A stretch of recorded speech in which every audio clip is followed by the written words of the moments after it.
antiga arca funerária, portando a inscrição: Tiago, filho de José, irmão de Jesus, pode ser o tão procurado vínculo com o Messias.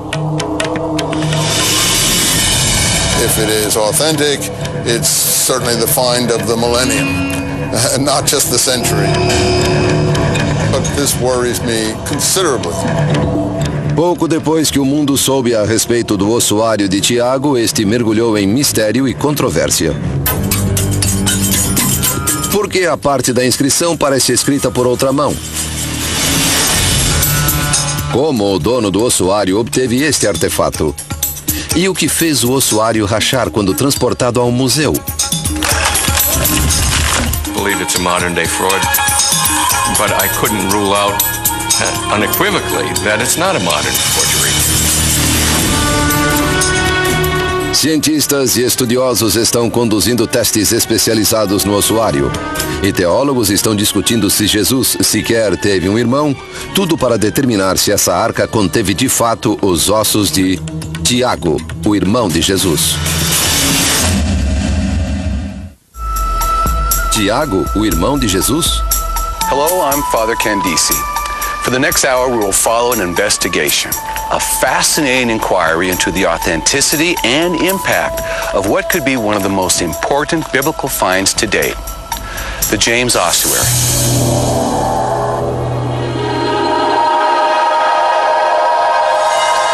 Mais trapezoidal do que retangular, o ossuário ou arca funerária é bem pequeno. 50 centímetros de comprimento na base, estende-se a 55 centímetros na parte de cima. Tem 25 centímetros de largura e 30 de altura. 20 letras em aramaico inscritas em um dos lados da arca formam as palavras: Tiago, filho de José, irmão de Jesus.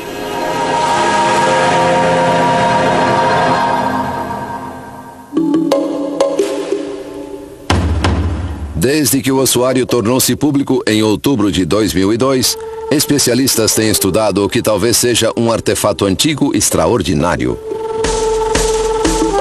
If this is referring to Jesus, the Christ of the Christians, and we have now brought the Jesus of faith and the Jesus of history closer together, that is a mind-blowing event for a lot of people. We are detectives as historians, and we have the evidence sitting there, and then we need to generate a hypothesis to explain that evidence. It is an ossuary. It's got real material. It's from the ancient world. The question is, where does it fit? Arqueólogos encontraram centenas de ossuários e possuem vasto conhecimento sobre o seu propósito e significado. Essas arcas funerárias, geralmente feitas de calcário, eram muito usadas em Jerusalém entre os anos 20 a.C. e 70 d.C. When a person died, they would be wrapped in a shroud and placed in a tomb that was an above-ground tomb, such as we imagine for Jesus. And then the tomb would be sealed so that as little air as possible would get in. The body, of course, would decompose, and after about a year, the family would come in, gather up the bones, place them in an ossuary, and that ossuary would be then placed in the tomb. Once the skeleton is taken apart, the ossuary only has to be as long as the longest bone in the body, which I understand is the tibia.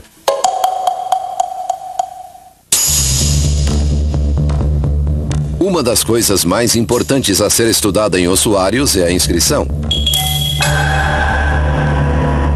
O estudo da escrita antiga, chamado paleografia, é um campo altamente especializado. E André Lemaire, da Sorbonne, em Paris, é um dos maiores especialistas mundiais. No verão de 2002, Lemaire tornou-se o primeiro estudioso a ver o ossuário de Tiago. How did you come across this ossuary? I mean, you have seen it. It was very simple, just by chance, I must say. By chance, when I was in Israel for 6 months, working at the Institute for Advanced Studies, somebody just told me I may have something to show to you which could be interesting for you. misterioso contato de Lemaire em Jerusalém pediu sigilo. Não queria seu nome revelado. Mas o fascínio de um achado potencialmente grande foi forte demais para o paleógrafo ignorar. He wanted to show me a picture of an inscription which is very difficult to read and which he could not read. So he wanted to know whether... Okay, if you could read it. Yes, exactly. So I read with him because it's very clear. James, the son of Joseph, the brother of Jesus.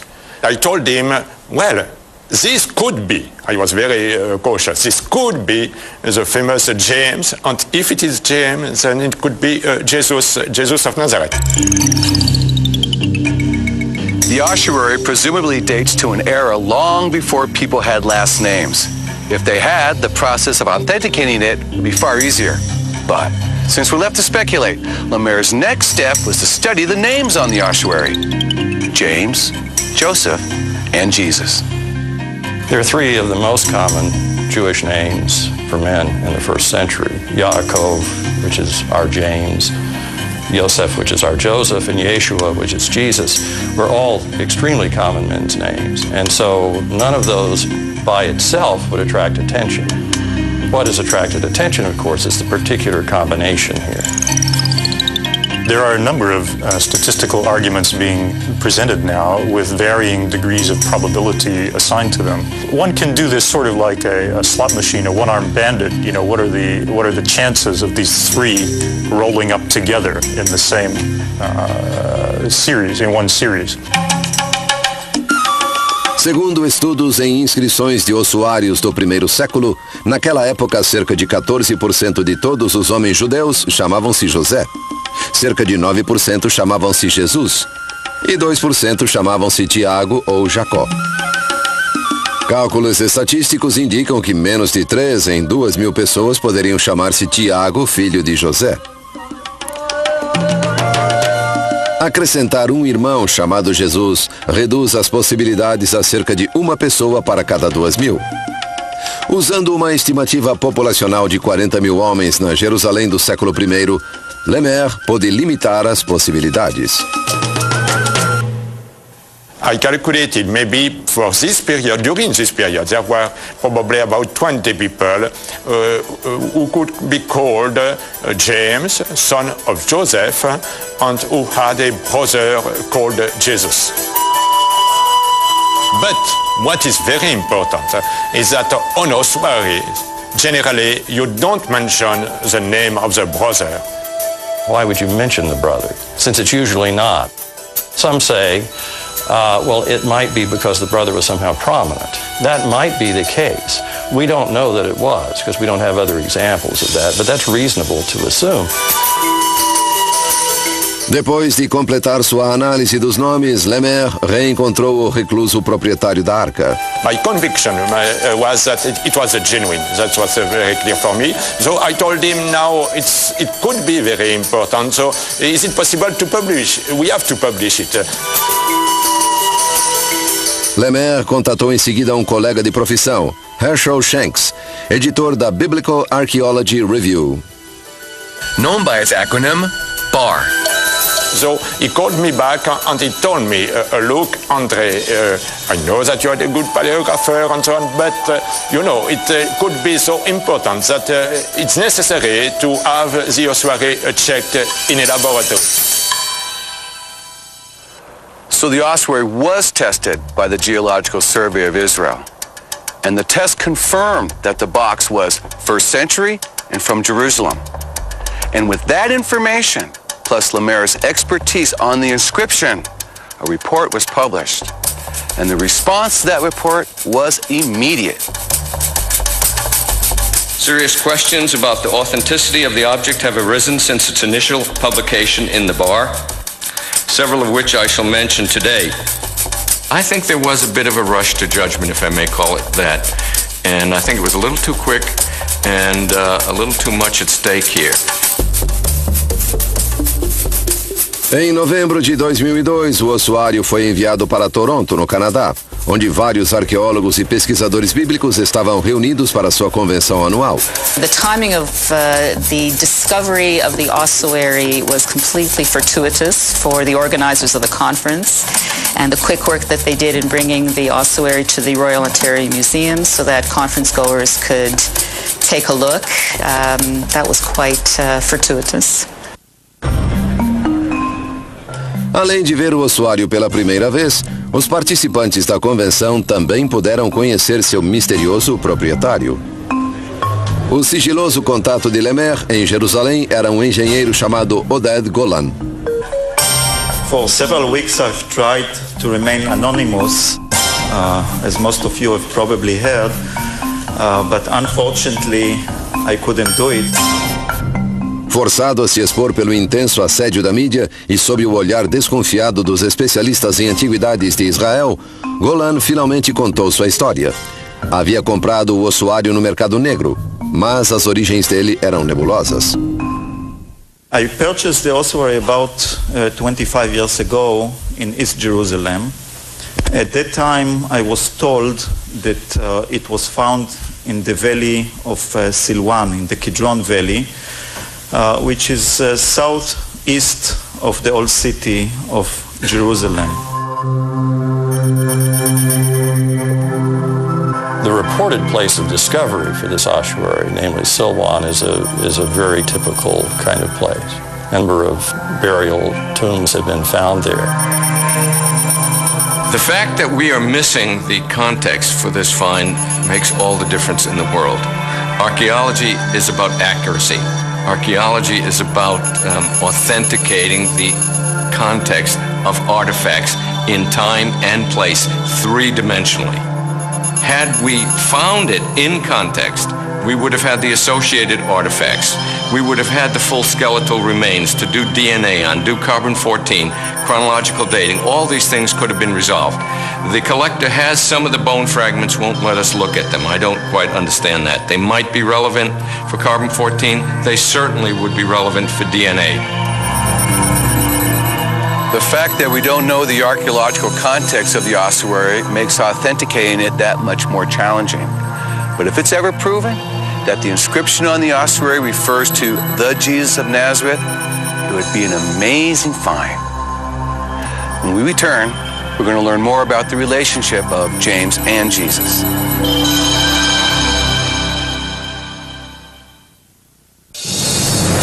Nesta segunda, eles foram símbolo da luta entre o Islã e o cristianismo. Saladino e Ricardo, dois guerreiros separados pela religião. Uma guerra santa que matou milhares de pessoas em nome de Deus. Nesta segunda, às 21 horas. Entre batalhas e crenças, Santos Guerreiros, somente por The History Channel.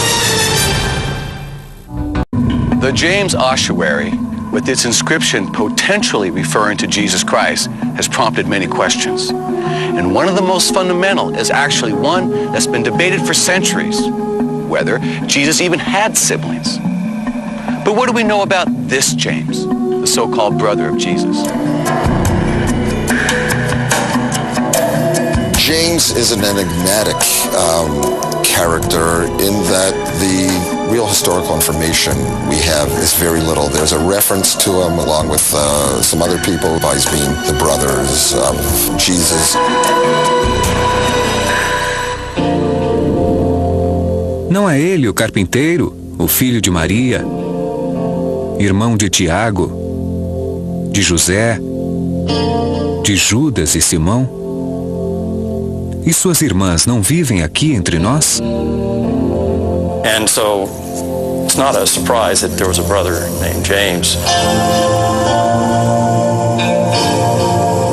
We don't know very much about him as a personality, but it raises those questions about Jesus living in a family context and what would the relationships have been.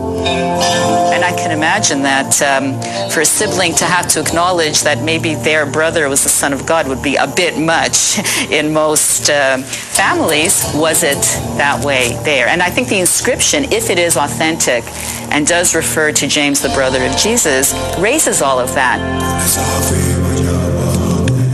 Para ter uma ideia do relacionamento deles, especialistas voltam-se para os limitados escritos sobre Tiago na Bíblia e encontram indícios de tensão.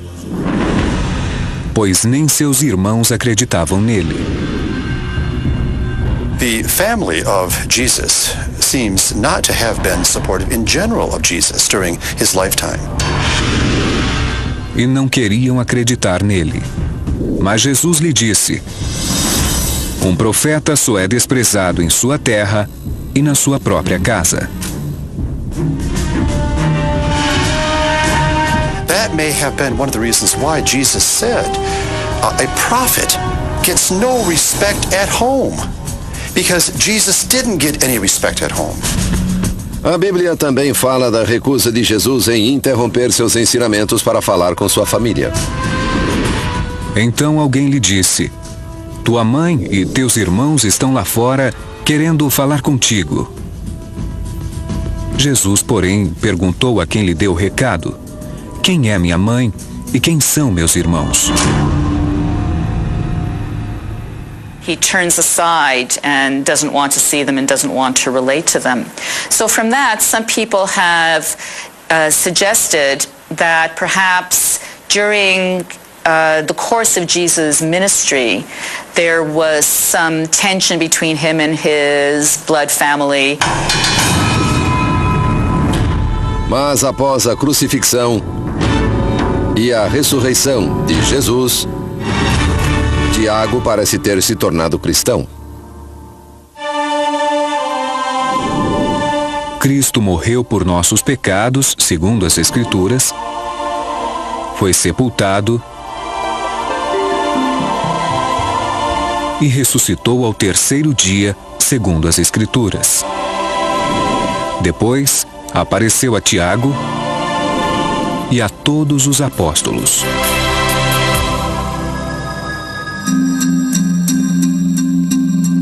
Nos anos que se seguiram à ressurreição, Tiago tornou-se o líder da igreja em Jerusalém. We're not really sure exactly how. It may well be that James considered himself simply a successor and someone who continued on the teachings and message of Jesus.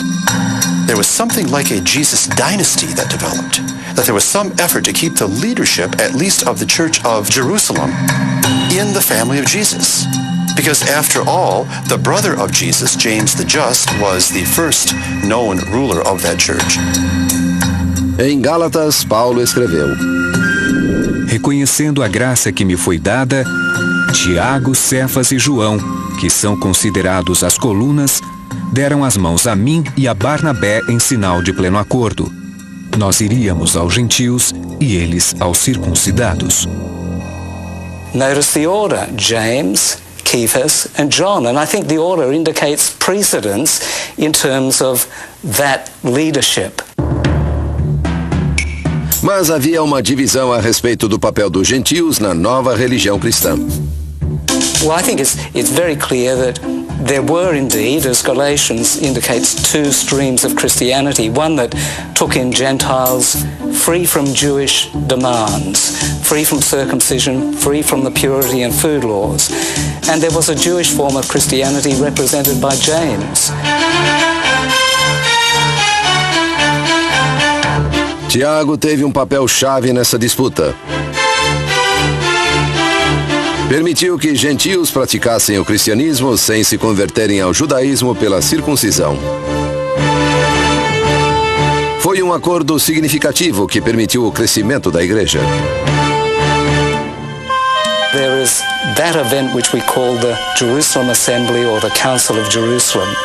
The figure who comes out there as the leader of the Jerusalem church is clearly James.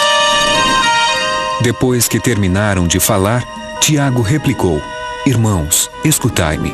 Minha decisão é que não perturbemos os gentios que se voltam para Deus. And James there doesn't seek other people to give their approval to his views. He says, I judge, and he gives his opinion. And the opinion is an authoritative one to which the Jerusalem church assents. Mas ainda existe discussão sobre Tiago ter sido realmente irmão de Jesus. Protestantes o veem como um irmão de sangue. A Igreja Ortodoxa acha que ele foi um meio-irmão. E católicos o veem como um primo. Há conflito até sobre a Epístola de Tiago. Well, I don't think James actually penned the Epistle of James, but I think that letter contains Jamesian tradition. Pois assim como o corpo sem o espírito é morto, a fé sem obras é morta. So James was well versed in the Jewish tradition, and he upheld the idea, not just as Paul did, that just had to have faith, but that works was an extraordinarily important component within that faith.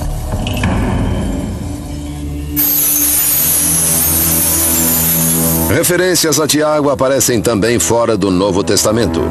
Entre eles, os escritos do historiador judeu Flávio Joséfo. Flavius Josephus, who lived between 37 and 100 AD or so, and is the most important source for the period. He wrote 30 volumes of Greek language history about Judea and its relations with Rome. And it's only in the last volume, in about a third of a sentence, where James actually appears. Ele convocou os juízes do Sinédrio e trouxe perante eles o irmão de Jesus, cujo nome era Tiago. And since the inscription says James, the brother of Jesus, was son of Joseph, there are some areas of intersection between what Josephus says about James and what is written on the inscription on the ossuary.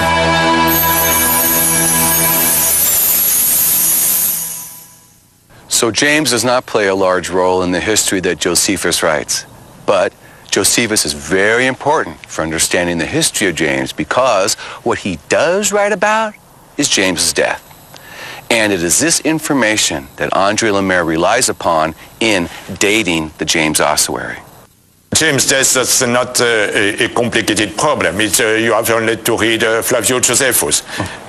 It tells the story of the death of James because it occurred at a special moment between the nomination of two procurators. And he says that there was a nasty piece of work named Ananus who became high priest. Now this Ananus, in illustration of how bad a fellow he was, Josephus says that when he became high priest, he just convened a court and got rid of some people he didn't like. In a time when there was no Roman governor in office because one had died and the next one was on the way, he had James and certain other Jewish citizens executed, stoned.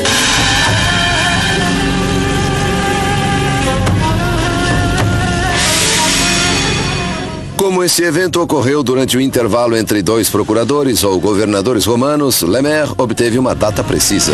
We know the date of the procurator, so we know the date of the death of James, 62 AD. James died. Well, he dies in 62. And he would be placed in an ossuary. His bones would be placed in an ossuary about a year later, so around 63. And when we come back, the geological evidence. Does it prove or disprove that the ossuary really belongs to James, the brother of Jesus?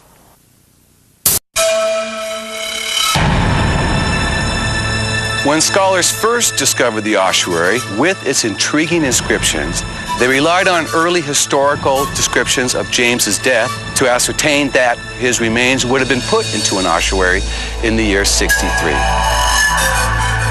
Then they had to find out if the ossuary could be dated to that time period as well. And so, to determine this, the artifact was put to the test. This artifact, irrespective of whether or not it is the ossuary of the brother of James, is interesting, important, and significant. It is important because it gives us insight into Jewish burial in the 1st century of the Common Era, AD. It is important because it is an artifact that tells a story. Limestone ossuaries came into use in the 1st century BCE. In fact, they came into use in the 20s, right around the time of the building of Herod's temple. That's when stonemasons developed techniques to work on limestone that they were working on for the temple. And in the process, you have a flourishing of limestone vessels, limestone tables, and limestone ossuaries that are used throughout the 1st century. It ends right around 70 AD with the destruction of the Jewish temple by the Romans.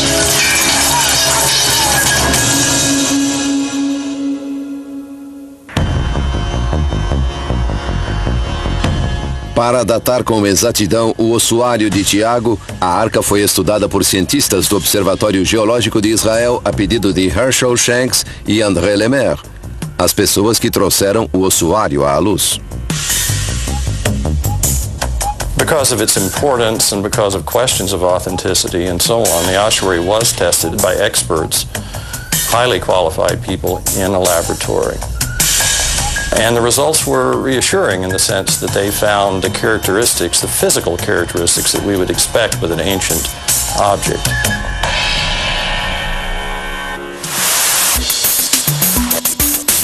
Para descobrir que tipos de testes foram feitos no ossuário de Tiago, fomos ao Museu de Arte do Condado de Los Angeles. Aqui, especialistas como Marco Leone e John Hirks conduziram testes sofisticados em artefatos antigos, como esta lápide de calcário egípcia. So when you receive an artifact, what type of test do you initially do? What's the first thing you do? Well, the first thing we want to make sure is that the object is stable. We would use the stereobinocular microscope to explore the surface. We're looking for all different aspects of age. We're looking for wear and tear from makers, manufacturing, technology, handling with time. Além de procurar sinais de envelhecimento para autenticar um artefato, os cientistas examinam o material usado na construção. The initial examination of the object should very clearly tell me that it's limestone.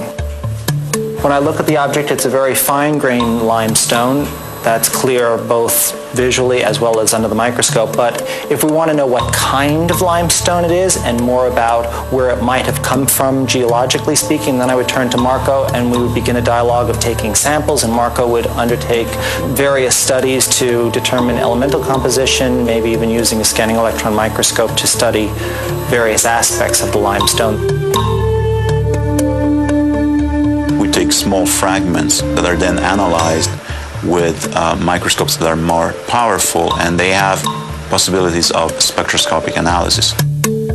We use the scanning electron microscope for elemental analysis. That gives us both the composition of the stone, because there's a spectrograph attached to it, and the microscopic morphology at a far higher magnification than is possible with other techniques.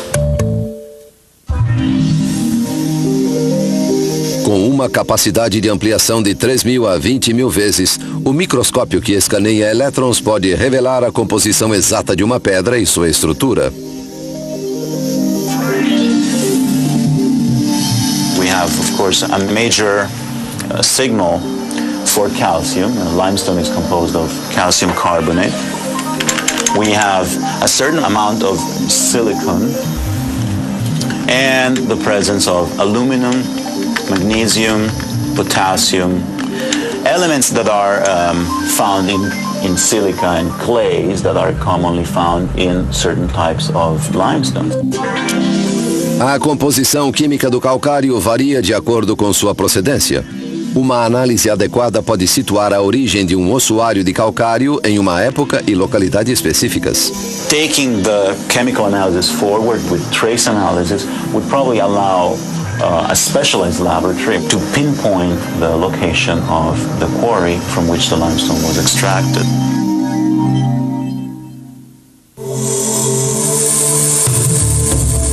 Ao testar o ossuário de Tiago, o Observatório Geológico achou sua composição consistente com calcário extraído perto de Jerusalém no século I. Partículas de solo achadas no ossuário combinam com amostras colhidas nessas pedreiras. Outro elemento importante para os cientistas considerarem é a pátina. As the stone is aging and reacting with atmospheric elements in your hands and so on and so forth, you're developing a different kind of surface which people commonly refer to as a patina. And if this object didn't have this very aged surface, that would send up a lot of signs of concern that the object wasn't authentic. The general surface of the object develops a patina that's a little bit different from what develops inside or around an inscription, where it's not so easy to alter the original surface. É justamente a pátina na inscrição do ossuário de Tiago que tem gerado debate. O Observatório Geológico anunciou ter achado pátina nas cavidades de algumas letras, mas outras letras parecem ter sido limpas, destruindo a pátina. What wasn't specified is, at least in the written report, which letters were tested. Were all the letters of the inscription tested? Were only some? And if only some were tested, which ones lacked the patina? Because you see, if there's not, that would imply that the inscription was modern because it cut through the patina. Though the testing showed that the James ossuary most likely came from the 1st century, many experts are calling for further testing to clear up some issues, like the missing patina. And the experts also caution that even if the patina stands the test, forgery cannot entirely be ruled out. Certainly, it's been proven that it's not a bad forgery, but that doesn't mean that it's authentic. People artificially create patinas on a regular basis, and we spend a lot of time differentiating between ancient patinas that have been created by virtue of their existence in time versus something that has been created recently. There are forgers, and they operate quite widely in the Middle East. They're sort of kitchen sink chemists who concoct various formulas and give chemical baths to artifacts and then bury them, rebury them, expose them again, and pass them off as authentic with a chemically enhanced patina on them.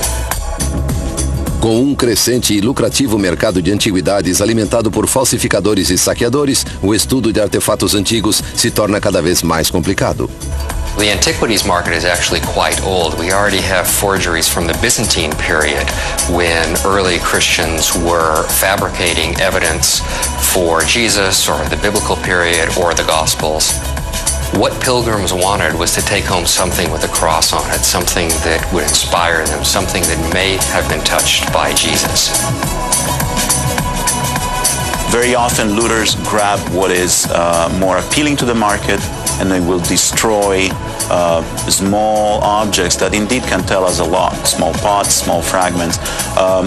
Also, they may, by handling the object, remove clues as to the authenticity. This may be authentic, but they still think it encourages people who are involved in questionable activities, and they don't think that archaeological artifacts from a non-verifiable location should be entertained at all. And I unfortunately have to agree. A seguir, por que uma inscrição de 3 nomes gerou tanta discussão na comunidade científica? And the question is, why add this after somebody has inscribed James, son of Joseph? Nesta terça, às 23 horas, o submarino não detectável que daria a vitória a Hitler jaz no fundo do mar. Descubra o que fez mudar o rumo da história a favor dos aliados em Detetives das Profundezas, Guerra de Submarinos, somente por The History Channel. There are hundreds of ossuaries in museums and private collections around the world. What makes the James ossuary extraordinary, why we care about it so much, is the inscription on it. James, son of Joseph, brother Jesus. So, what are the particulars of this inscription? Ela tem cerca de 19 centímetros de comprimento e menos de 1 centímetro de altura. Da direita para a esquerda diz o seguinte: Yaakov bar Yosef Ahui de Yeshua, que significa Tiago ou Jacó, filho de José, irmão de Jesus. It is the first mention of Jesus in epigraphy. Otherwise, we know Jesus only from the literary tradition.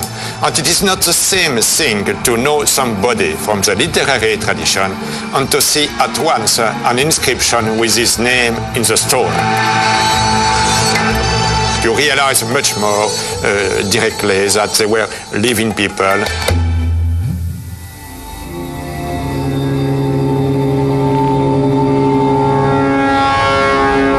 Dúvidas, porém, persistem sobre a inscrição referir-se de fato a Jesus de Nazaré.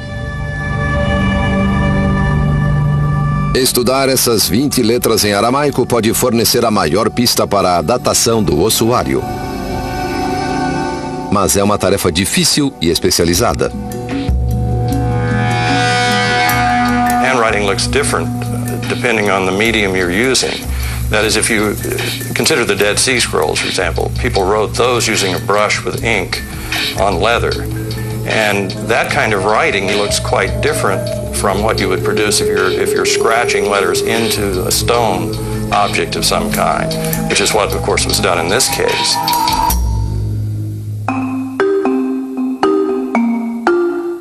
A linguagem usada na inscrição em aramaico fornece uma pista de quando foi feita, pois o aramaico era o idioma cotidiano na Palestina do século I, o lugar e a época em que Cristo viveu. Fortunately, I should say, we know Jesus only from with a Greek text, but Jesus was mainly, at least, speaking Aramaic. So for once, we are closer to the words of Jesus, I should say. Mas a língua é apenas uma pista. Paleógrafos especialistas em escrita antiga examinam muitos fatores antes de determinar a idade de um artefato. The important question of all is the writing itself, handwriting. In other words, we know the way they wrote, we know what the handwriting looked like in different periods, and this is the science of paleography that refers to the way handwriting develops. Com o tempo, a escrita aramaica sofreu pequenas mudanças. Os especialistas utilizam essas sutis diferenças para datar inscrições. André Lemaire acredita que essa inscrição foi feita no período anterior à destruição de Jerusalém, em 70 d.C., período no qual Tiago morreu. Lemaire embasa sua opinião no formato cursivo de 3 letras: o Dalet, o Yod e o Aleph.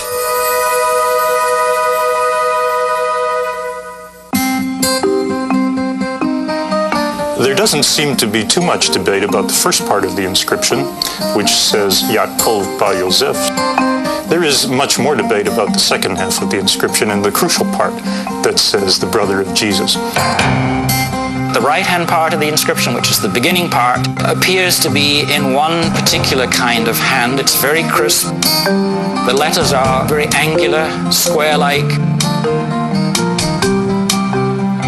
And there are little tiny triangular wedges on the tops of some of the letters, which make it very specifically this kind of first century Aramaic. The left-hand part, people say this is written by another hand. The letters, they reflect a cursive hand as opposed to a more elegant, formal hand in the first part, Jacob bar Yosef portion of the inscription. The shin in particular is troublesome. The double yod is problematical. They look like double letters. The ayin, which ends the entire inscription, is very problematic. It does not match the ayin in Jacob. Ossuary inscriptions are written very casually in many cases. And we do see mixing of cursive and formal types in those inscriptions. What's striking in this case, though, is that the first part of the inscription, the Jacob, son of Joseph, is formal. And the strikingly cursive forms that we see all come in the second part. It's not as if it's mixed throughout the inscription, and this does raise the possibility that we're dealing with two hands. It not only is a different hand, but suggests a different time span, a different chronological date in origin. Outros especialistas também levantaram dúvidas sobre a escolha do dialeto usado na inscrição. Os três nomes, Tiago, José e Jesus, são recorrentes na Jerusalém do século I. Mas a palavra-chave irmão de suscitou questionamentos. The word for brother itself in Judean Aramaic is ahohi, has a he at the end. In the inscription, we have the word ahui without the he, without the H sound. That's indicative of Galilean Aramaic. So one would surmise that the second part of the inscription quite likely was written by a Galilean, and reasonably one could suggest that it would have been post-1st century. And the question is, why add this after somebody has inscribed James, son of Joseph? Why now would a Galilean hand write brother of Jesus after the 1st century? That was the thing that interested me. Well, one possibility is that the person that added this was himself an early Christian. And either knew that this was indeed the ossuary of James, who was the brother of Jesus from the New Testament, and wanted to simply specify that. Or perhaps he hoped it was. Now, I should say in all candor that the other possibility for the second-hand idea is that it's modern, and that someone at some point added brother of Jesus in order to make an ordinary ossuary into a sensational object so we would all get excited about it as we are. That seems to me to be less likely than the possibility of an ancient second hand on the basis of what I know of the physical examination that's been done of the ossuary. Various theories have been offered about the inscription. Yet some experts believe that the inscription is from the 1st century and therefore could possibly be related to Jesus of Nazareth. I follow the school that is inclined to say that this is all by the same person, and that the minor discrepancies in the script are, if I write a letter, I'm sure some of the letters at the bottom of the page are not going to be identical to those at the top. Minor discrepancies for me are not a big deal. So people are saying there are two hands in this. Well, that's not true. That's not true because there are not two styles. You have only a few letters which are more cursive than other ones.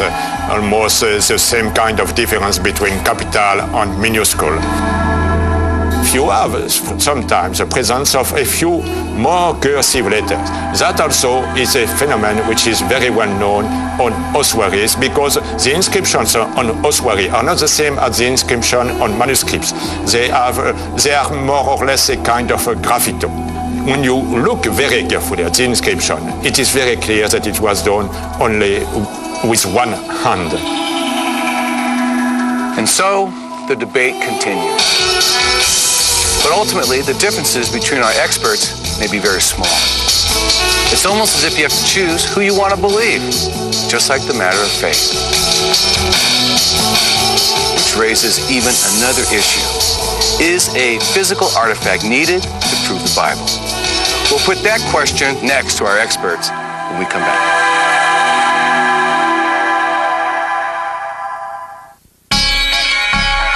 Ever since the James Ossuary became public, it has attracted enormous controversy about its inscription, about the way its finding was announced, its ownership, and even as it made its way from Israel to the Royal Ontario Museum in Toronto for its first public viewing in November 2002.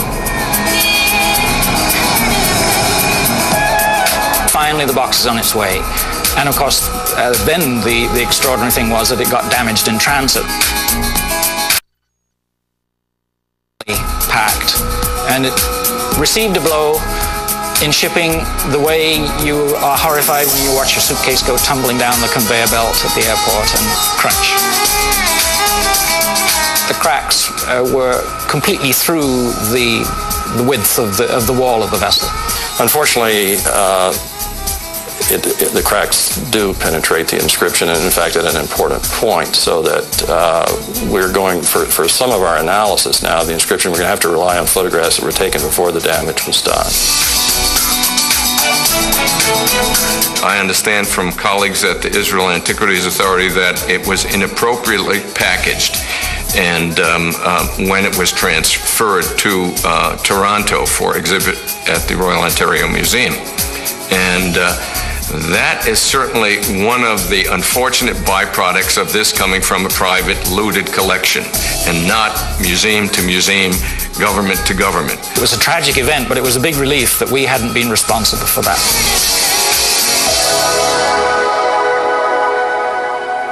Conservators at the museum were able to seal the crack, but the damage had been done.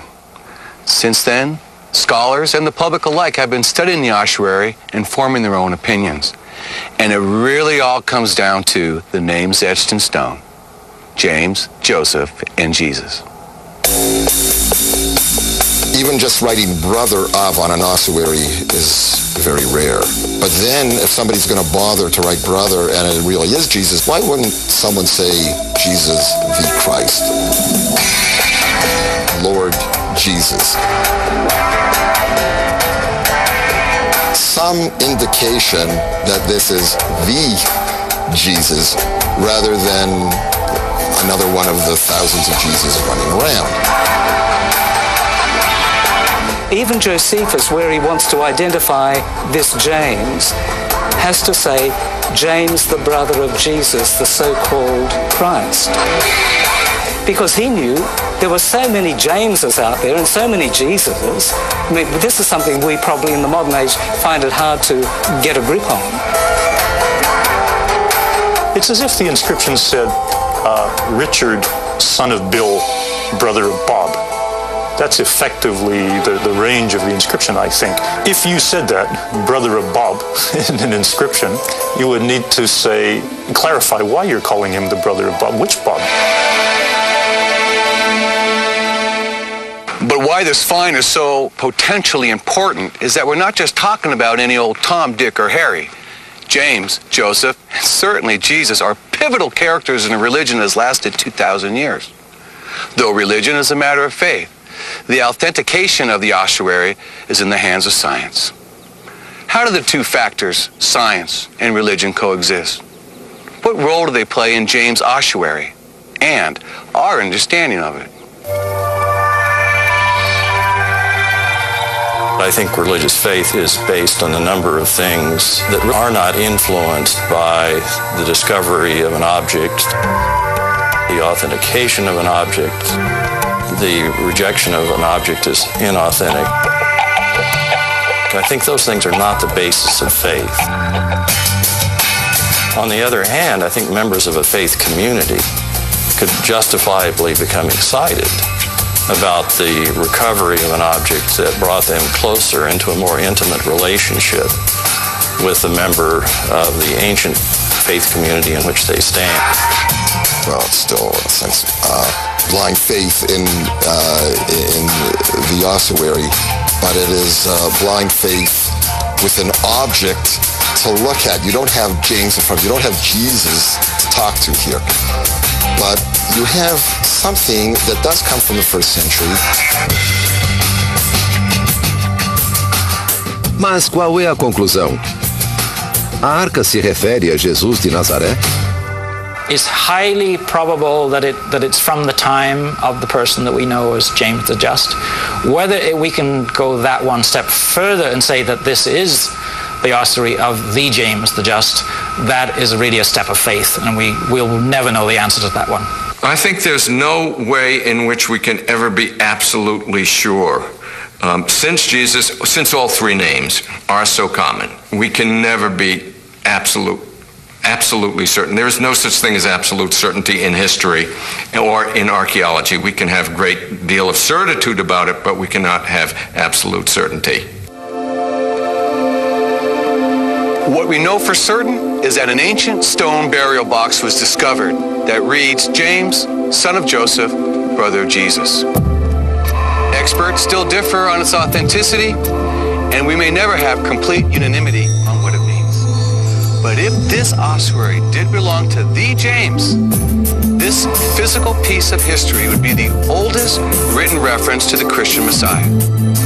Of course, scientifically proving the Bible is not necessary for the faithful, but it helps us think of when Jesus walked the earth. For me, it's been a great opportunity to revisit James' teachings and his belief that faith alone isn't enough.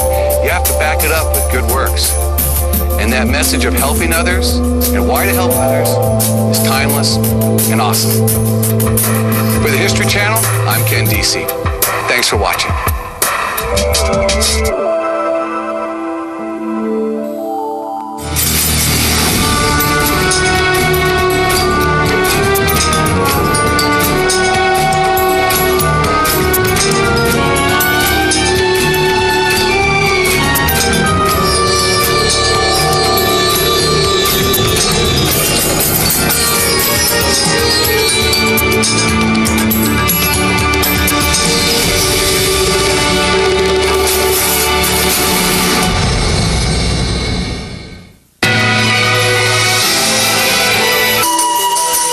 Depois de completar sua análise dos nomes, Lemaire reencontrou o recluso proprietário da arca. My conviction was that it was a genuine. That was very clear for me. So I told him now it could be very important. So is it possible to publish? We have to publish it.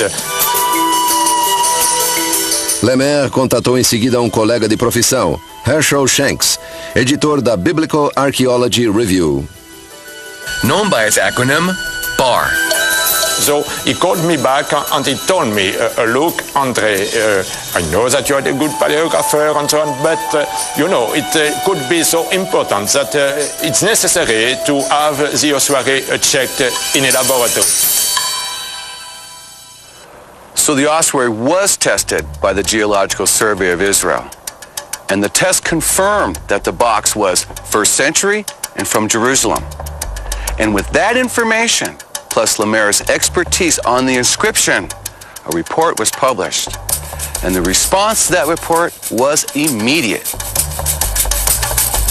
Serious questions about the authenticity of the object have arisen since its initial publication in the BAR, several of which I shall mention today. I think there was a bit of a rush to judgment, if I may call it that, and I think it was a little too quick and a little too much at stake here. Em novembro de 2002, o ossuário foi enviado para Toronto, no Canadá, onde vários arqueólogos e pesquisadores bíblicos estavam reunidos para sua convenção anual. The timing of the discovery of the ossuary was completely fortuitous for the organizers of the conference, and the quick work that they did in bringing the ossuary to the Royal Ontario Museum so that conference goers could take a look, that was quite fortuitous. Além de ver o ossuário pela primeira vez, os participantes da convenção também puderam conhecer seu misterioso proprietário. O sigiloso contato de Lemaire em Jerusalém era um engenheiro chamado Oded Golan. For several weeks I've tried to remain anonymous, as most of you have probably heard, but unfortunately I couldn't do it.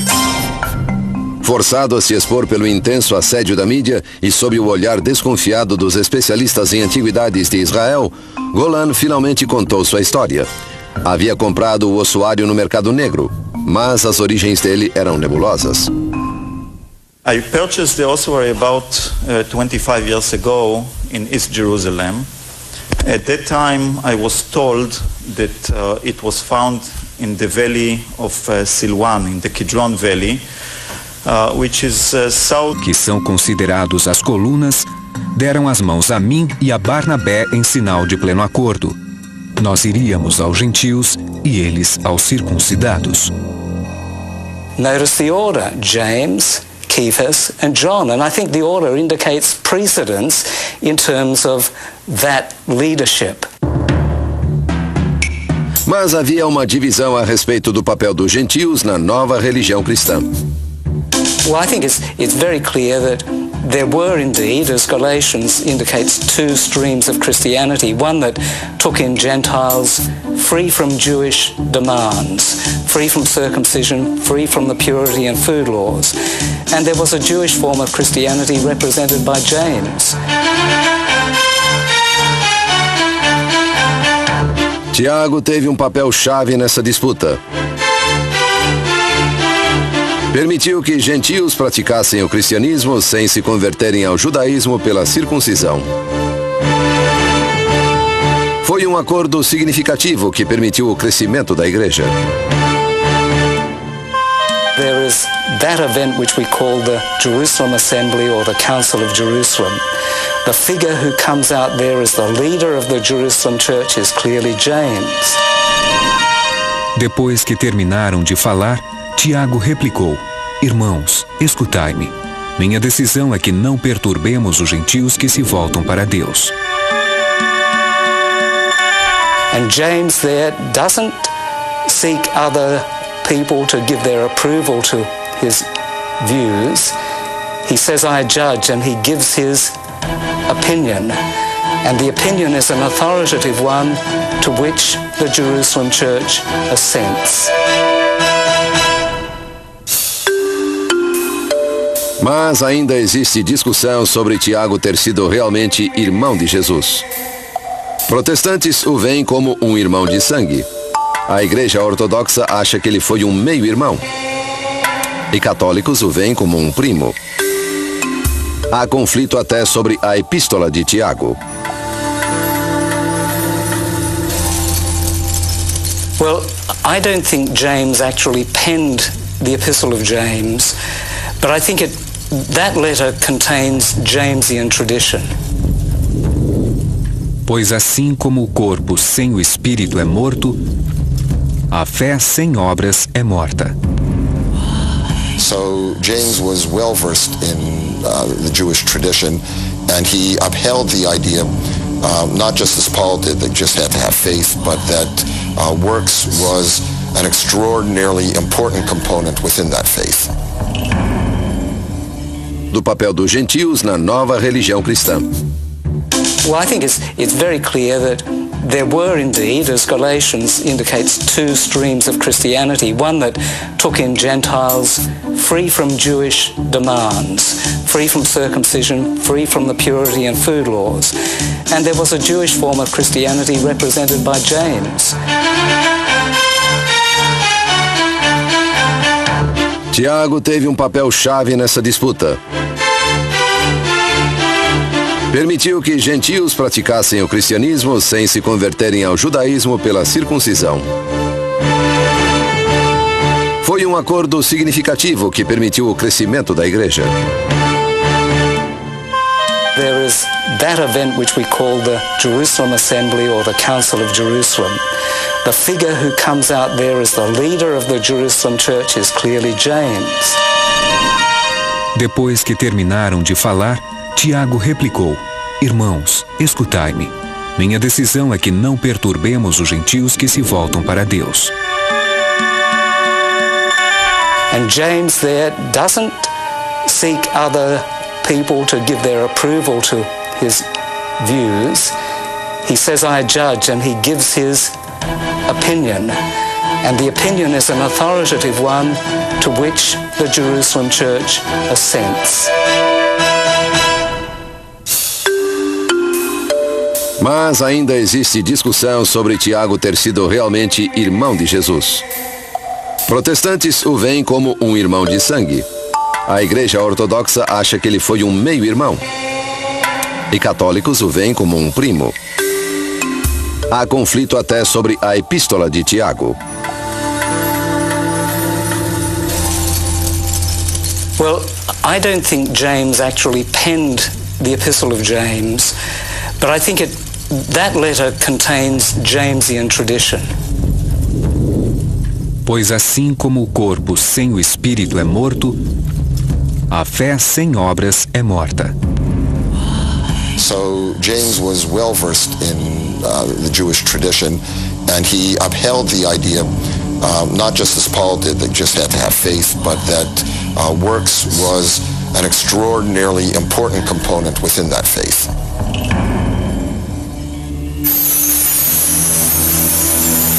Referências a Tiago aparecem também fora do Novo Testamento. Entre eles, os escritos do historiador judeu Flávio Joséfo.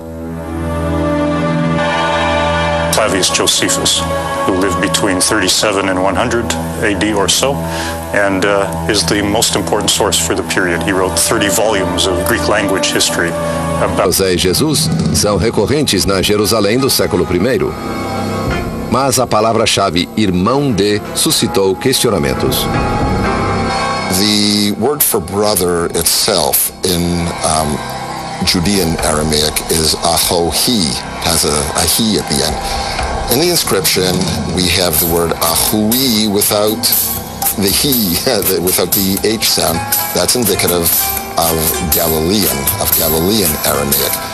So one would surmise that the second part of the inscription quite likely was written by a Galilean, and reasonably one could suggest that it would have been post-1st century.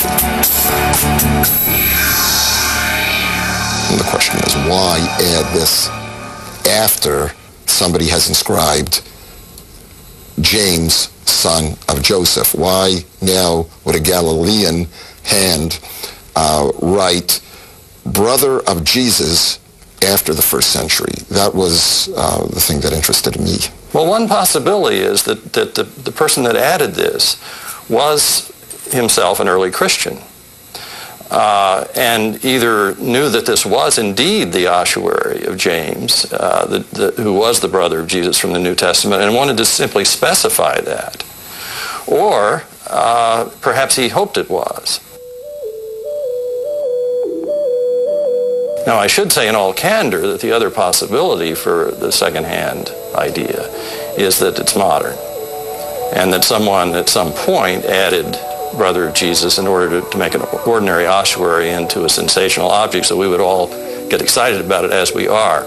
That seems to me to be less likely than the possibility of an ancient second-hand on the basis of what I know of the physical examination that's been done of the ossuary. Various theories have been offered about the inscription. Yet some experts believe that the inscription is from the 1st century and therefore could possibly be related to Jesus of Nazareth.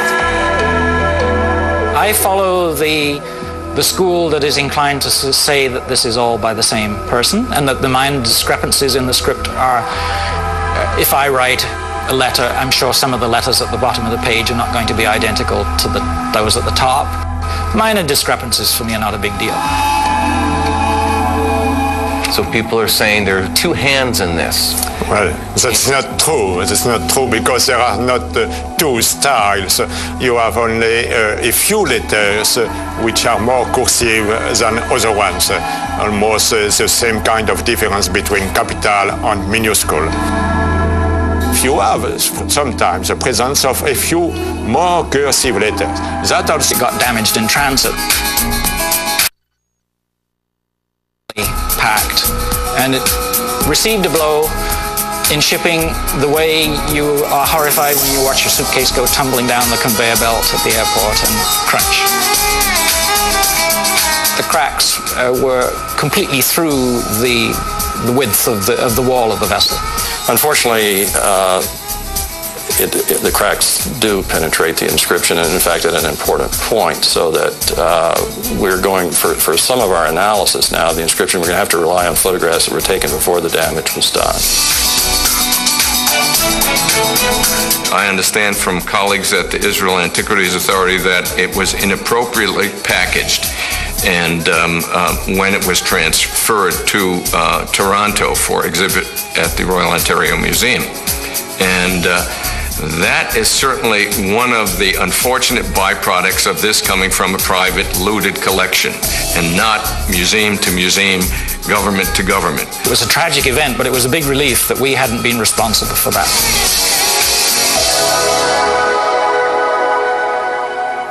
Conservators at the museum were able to seal the crack, but the damage had been done. Since then, scholars and the public alike have been studying the ossuary and forming their own opinions. And it really all comes down to the names etched in stone: James, Joseph, and Jesus. Even just writing brother of on an ossuary is very rare. But then if somebody's going to bother to write brother and it really is Jesus, why wouldn't someone say Jesus the Christ? Lord Jesus. Some indication that this is the Jesus rather than another one of the thousands of Jesus running around. Even Josephus, where he wants to identify this James, has to say James, the brother of Jesus, the so-called Christ. Because he knew there were so many Jameses out there and so many Jesuses. I mean, this is something we probably in the modern age find it hard to get a grip on. It's as if the inscription said, Richard, son of Bill, brother of Bob. That's effectively the range of the inscription, I think. If you said that, brother of Bob, in an inscription, you would need to say, clarify why you're calling him the brother of Bob. Which Bob? But why this find is so potentially important is that we're not just talking about any old Tom, Dick, or Harry. James, Joseph, and certainly Jesus are pivotal characters in the religion. O estudo da escrita antiga, chamado paleografia, é um campo altamente especializado. E André Lemaire, da Sorbonne, em Paris, é um dos maiores especialistas mundiais. No verão de 2002, Lemaire tornou-se o primeiro estudioso a ver o ossuário de Tiago. How did you come across this ossuary? I mean, you have seen it. It was very simple, just by chance, I must say. By chance, when I was in Israel for 6 months, working at the Institute for Advanced Studies, somebody just told me I may have something to show to you which could be interesting for you. O misterioso contato de Lemaire em Jerusalém pediu sigilo. Não queria seu nome revelado. Mas o fascínio de um achado potencialmente grande foi forte demais para o paleógrafo ignorar. He wanted to show me a picture of an inscription which is very difficult to read and which he could not read. So he wanted to know whether... Okay, if you could read it. Yes, exactly. So I read with him because it's very clear. James, the son of Joseph, the brother of Jesus. I told him, well, this could be, I was very cautious, this could be the famous James, and if it is James, then it could be Jesus of Nazareth. The ossuary presumably dates to an era long before people had last names. If they had, the process of authenticating it would be far easier. But since we're left to speculate, Lemaire's next step was to study the names on the ossuary: James, Joseph, and Jesus. There are three of the most common Jewish names for men in the first century: Yaakov, which is our James, Yosef, which is our Joseph, and Yeshua, which is Jesus, were all extremely common men's names. And so none of those by itself would attract attention. What has attracted attention, of course, is the particular combination here. There are a number of statistical arguments being presented now with varying degrees of probability assigned to them. One can do this sort of like a slot machine, a one-armed bandit. You know, what are the chances of these three rolling up together in the same series, in one series? Segundo estudos em inscrições de ossuários do primeiro século, naquela época cerca de 14% de todos os homens judeus chamavam-se José. Cerca de 9% chamavam-se Jesus e 2% chamavam-se Tiago ou Jacó. Cálculos estatísticos indicam que menos de 3 em 2.000 pessoas poderiam chamar-se Tiago, filho de José. acrescentar um irmão chamado... I should say, we know Jesus only from with a Greek text, but Jesus was mainly, at least, speaking Aramaic. So for once, we are closer to the words of Jesus, I should say. Mas a língua é apenas uma pista. Paleógrafos especialistas em escrita antiga examinam muitos fatores antes de determinar a idade de um artefato.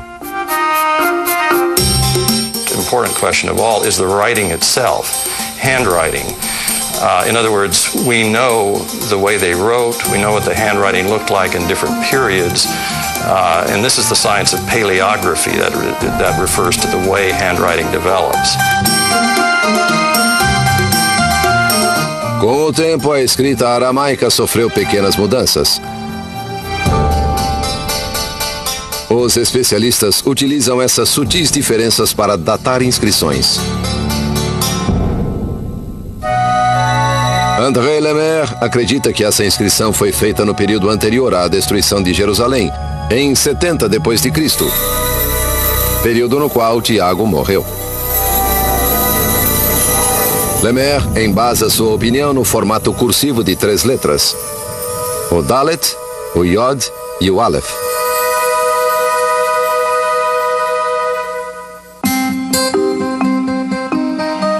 There doesn't seem to be too much debate about the first part of the inscription, which says Yaakov Bar Yosef. There is much more debate about the second half of the inscription and the crucial part that says the brother of Jesus. The right-hand part of the inscription, which is the beginning part, appears to be in one particular kind of hand. It's very crisp. The letters are very angular, square-like. And there are little tiny triangular wedges on the tops of some of the letters, which make it very specifically this kind of first-century Aramaic. The left-hand part, people say this is written by another hand. Letters, they reflect a cursive hand as opposed to a more elegant, formal hand in the first part, Jacob Bar Yosef portion of the inscription. The shin in particular is troublesome. The double yod is problematical. They look like double letters.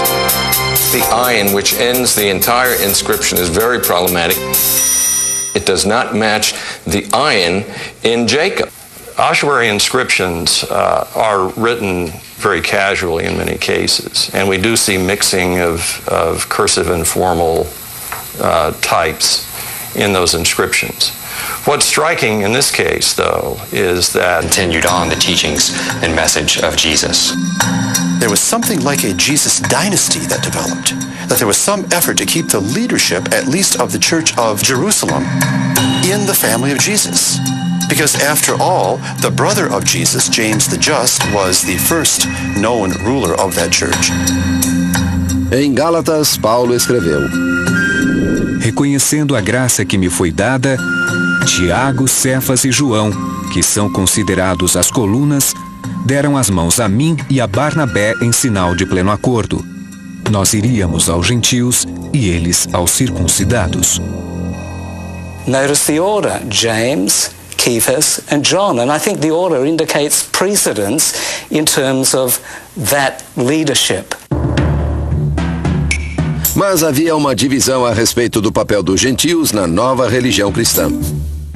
Well, I think it's very clear that there were indeed, as Galatians indicates, 2 streams of Christianity. One that took in Gentiles free from Jewish demands, free from circumcision, free from the purity and food laws.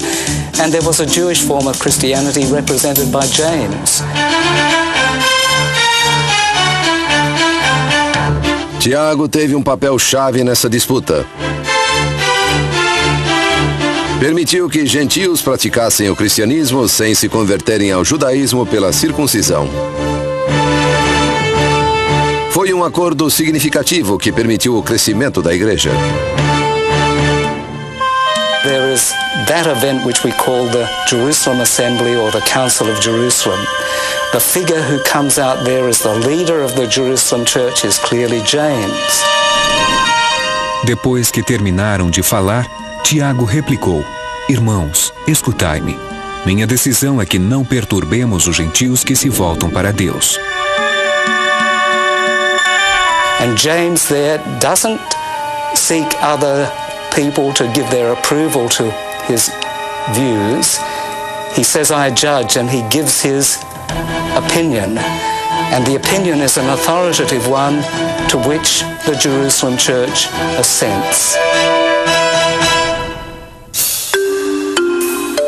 Mas ainda existe discussão sobre Tiago ter sido realmente irmão de Jesus. Protestantes o veem como um irmão de sangue. A Igreja Ortodoxa acha que ele foi um meio-irmão. E católicos o veem como um primo. Há conflito até sobre a Epístola de Tiago.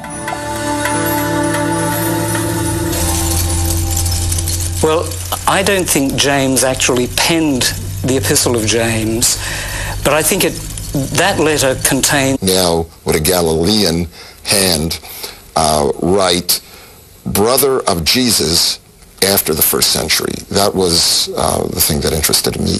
Well, one possibility is that the person that added this was himself an early Christian, and either knew that this was indeed the ossuary of James, who was the brother of Jesus from the New Testament, and wanted to simply specify that. Or perhaps he hoped it was. Now, I should say in all candor that the other possibility for the second-hand idea is that it's modern, and that someone at some point added brother of Jesus in order to make an ordinary ossuary into a sensational object so we would all get excited about it as we are. That seems to me to be less likely than the possibility of an ancient second-hand on the basis of what I know of the physical examination that's been done of the ossuary.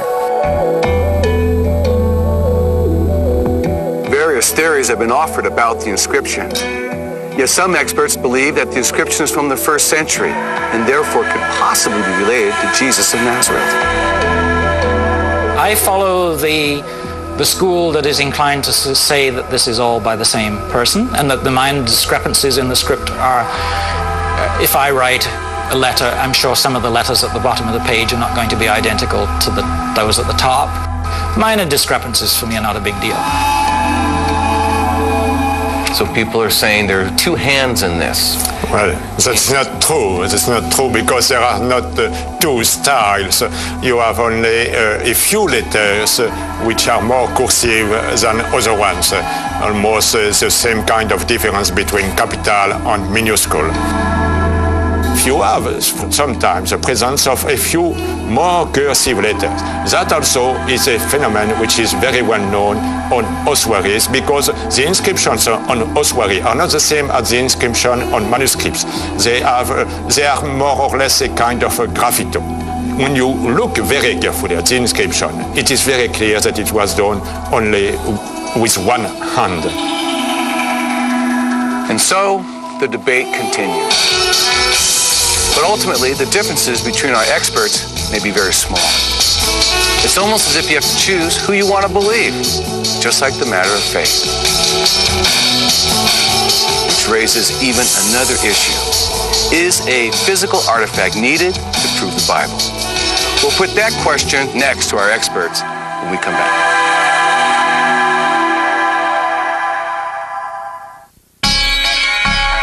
Ever since the James Ossuary became public, it has attracted enormous controversy. And we have the word ahui without the he, without the H sound. That's indicative of Galilean Aramaic.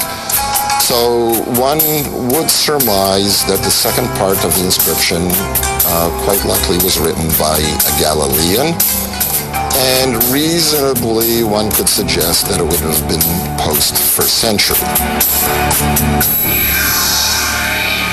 And the question is, why add this after somebody has inscribed James, son of Joseph? Why now would a Galilean hand write brother of Jesus after the 1st century? That was the thing that interested me. Well, one possibility is that the person that added this was himself an early Christian, and either knew that this was indeed the ossuary of James, who was the brother of Jesus from the New Testament, and wanted to simply specify that. Or perhaps he hoped it was. Now, I should say in all candor that the other possibility for the second-hand idea is that it's modern, and that someone at some point added brother of Jesus in order to make an ordinary ossuary into a sensational object so we would all get excited about it as we are. That seems to me to be less likely than the possibility of an ancient second-hand on the basis of what I know of the physical examination that's been done of the ossuary. Various theories have been offered about the inscription. Yet some experts believe that the inscription is from the 1st century and therefore could possibly be related to Jesus of Nazareth. I follow the school that is inclined to say that this is all by the same person, and that the minor discrepancies in the script are, if I write a letter, I'm sure some of the letters at the bottom of the page are not going to be identical to those at the top. Minor discrepancies for me are not a big deal. So people are saying there are two hands in this. Well, that's not true. That's not true because there are not two styles.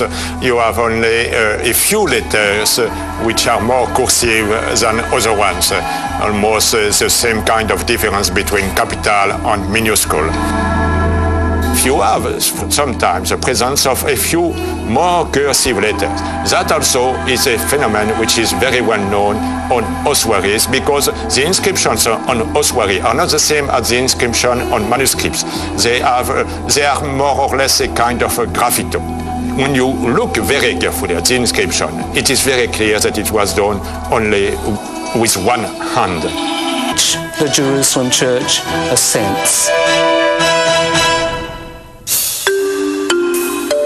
Mas ainda existe discussão sobre Tiago ter sido realmente irmão de Jesus.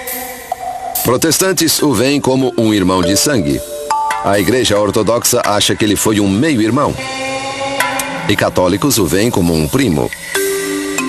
Há conflito até sobre a Epístola de Tiago. Well, I don't think James actually penned the Epistle of James, but I think that letter contains Jamesian tradition. Pois assim como o corpo sem o espírito é morto, a fé sem obras é morta.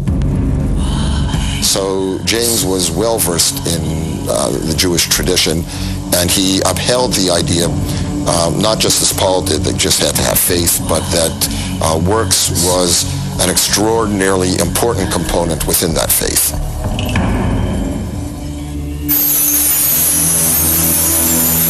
Referências a Tiago aparecem também fora do Novo Testamento. Entre eles, os escritos do historiador judeu Flávio Josefo.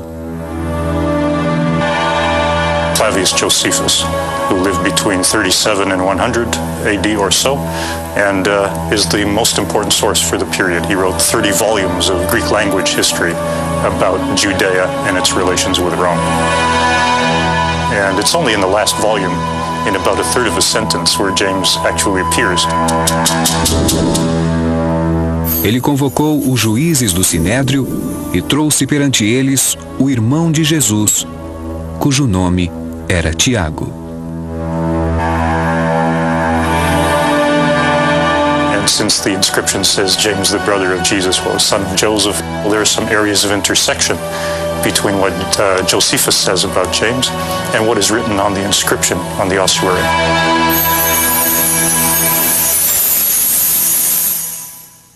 So James does not play a large role in the history that Josephus writes, but Josephus is very important for understanding the history of James because what he does write about is James's death. And it is this information that André Lemaire relies upon in dating the James ossuary. James' death, that's not a complicated problem. You have only to read Flavio Josephus. It tells the story of the death of James because it occurred at a special moment between the nomination of two procurators. And he says that there was a nasty piece of work named Ananus who became high priest. Now this Ananus, in illustration of how bad a fellow he was, Josephus says that when he became... Intenso assédio da mídia e sob o olhar desconfiado dos especialistas em antiguidades de Israel, Golan finalmente contou sua história. Havia comprado o ossuário no mercado negro, mas as origens dele eram nebulosas. I purchased the ossuary about 25 years ago in East Jerusalem. At that time, I was told that it was found in the valley of Silwan, in the Kidron Valley, which is southeast of the old city of Jerusalem. The reported place of discovery for this ossuary, namely Silwan, is a very typical kind of place. A number of burial tombs have been found there. The fact that we are missing the context for this find makes all the difference in the world. Archaeology is about accuracy. Archaeology is about authenticating the context of artifacts in time and place three-dimensionally. Had we found it in context, we would have had the associated artifacts. We would have had the full skeletal remains to do DNA on, do carbon-14, chronological dating. All these things could have been resolved. The collector has some of the bone fragments, won't let us look at them. I don't quite understand that. They might be relevant for carbon-14. They certainly would be relevant for DNA. The fact that we don't know the archaeological context of the ossuary makes authenticating it that much more challenging. But if it's ever proven that the inscription on the ossuary refers to the Jesus of Nazareth, it would be an amazing find. When we return, we're going to learn more about the relationship of James and Jesus.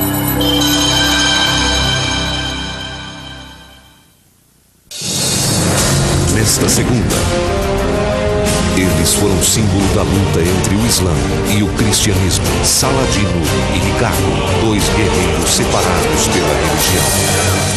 Uma guerra santa que matou milhares de pessoas em nome de Deus. Nesta segunda, às 21 horas. Entre batalhas e crenças, Santos Guerreiros, somente por The History Channel. The James ossuary, with its inscription potentially referring to Jesus Christ, has prompted many questions. And one of the most fundamental is actually one that's been debated for centuries, whether Jesus even had siblings. But what do we know about this James, the so-called brother of Jesus? James is an enigmatic character in that the real historical information we have is very little. There's a reference